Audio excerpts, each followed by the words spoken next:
Oracle CloudWorld. Gosh, you and I spent, I think I spent 2 days. I think you spent a day, but it felt like an eternity. And that's not a negative thing, but there were so many things to talk about. Oracle is such a diverse company. I mean, they have core infrastructure, they have core database, and then they have all of this at a cloud, and they have one of the most popular enterprise SaaS apps called Fusion, kind of end to end, connecting the front end to the back end. But hey, I'm going to keep this. I mean, we did videos on this. We have blogs coming out on this. I'm going to hit my top two announcements. So the first one was Oracle B2B B2B commerce. Now, don't confuse this with their commerce tool. And I have to tell you, it took me about 3 times to actually figure out what this is. This is a framework. This is an ecosystem for external vendors who are all on Oracle Fusion ERP to have more of a fluid and dynamic relationship. So, what does that mean? So today, if you want to connect your ERP, a bank, an insurance company, or even a shipping company, it typically takes 4 to 8 weeks to integrate that in, and it's bespoke code.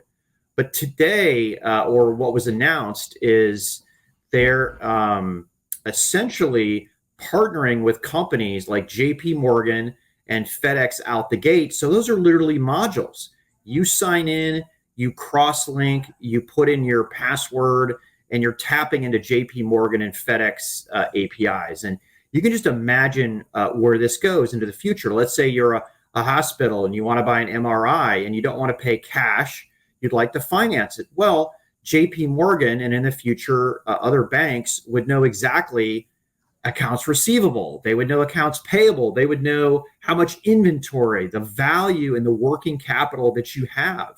And therefore, it would be just a push button if you wanted to get some financing, as opposed to what you and I go through today when we buy our capital assets, where literally we're giving 3 years of tax returns, personal and business, and pretty much we have to name our next kid after the bank that lends us the money for something. But expect more of these in the future. This is a really big deal, and this is the start, just the start of what's happening. The second thing I'm going to talk about, it wasn't announced, but it was a demo. You and I both agree that multi-cloud is where it's at. And it's funny, multi-cloud is here. It just takes a lot more resources than it should. I don't talk to a single enterprise that isn't using multiple clouds. And no, I'm not counting Salesforce. I'm talking GCP, Azure, Oracle, AWS, or Alibaba. And what I loved is the demo that Oracle showed, which essentially had started off with your app is on AWS EC2, and you're using Aurora as your database. So what you do is you get a secure link between OCI and AWS. You make the connection. You copy over the application that is containerized. You run that in OCI Compute, but you're hitting the same Aurora database over in AWS. And that connection can be as low as 2 milliseconds, which I thought was pretty cool. That is the way it should work. And even best, you can monitor both the AWS container and the OCI container on AWS's app monitor observability platform called CloudWatch. So that's the way it should be. I mean, it's so much closer to the vision of what multi-cloud should be. I am impressed. Man, I put that out there. I got attacked. I think 27,000 people saw that tweet, and everybody came in saying, "Oh my God, this is the greatest thing since sliced bread," to "that is the worst architecture I have ever seen. You have to hate yourself to use it." But anyways, check out Forbes columns, Daniel's Futurum research website, and our last video that we did. Someday it'll get up on my YouTube site, Daniel. I think it's already up, buddy. Check in real quick. Yeah, so you hit on a couple of things. It was a really good event. I did want to say, ephemerally, I really enjoyed hearing from Safra Katz, CEO of Oracle. She kicked off the event, not Larry. Larry did the afternoon keynote. I think he was on his plane from Hawaii in the morning coming in. It's a tough life, but someone's got to do it. But the morning sessions I thought were really great, having some big customers across multiple industries. The industries thing was in focus for Oracle, for sure.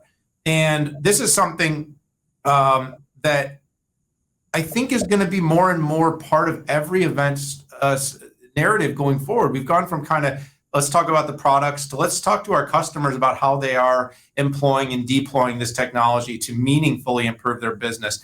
We joke about the back end to the front end. We joked about it on our other pod. I'll continue to joke about it. But Oracle really does have a very comprehensive offering with OCI, with database, with applications that really does meet the enterprise need at scale. I liked the example Steve Miranda gave in one of the analyst sessions where he kind of talked about companies that are in the process of going public, run on NetSuite, and as you get bigger, you run on Fusion. I mean, the laundry list of logos that they're able to flash up that are using Fusion are impressive. And that's been the underpinnings of that mid double-digit growth that we've seen quarter after quarter after quarter from Oracle. Now, the truth is that their cloud business as a whole, with all the parts and pieces, is only about $10 billion right now. I know I said only about $10 billion right now, but that's been really big growth. The infrastructure business is growing at great scale. And, the company has a chance to do both market taking and market making, because the overall demand for cloud is going to continue to grow.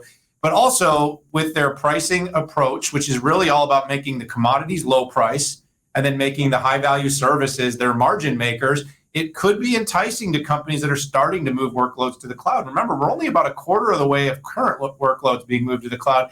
And that doesn't account for all the new data being created and all the new workloads that are going to be created on-prem over the next several years. Cloud's getting bigger. Oracle's in a good position to take advantage of that. I like the end-to-end approach. I think the company's in a good position. It was a good event, and I'm going to leave it there.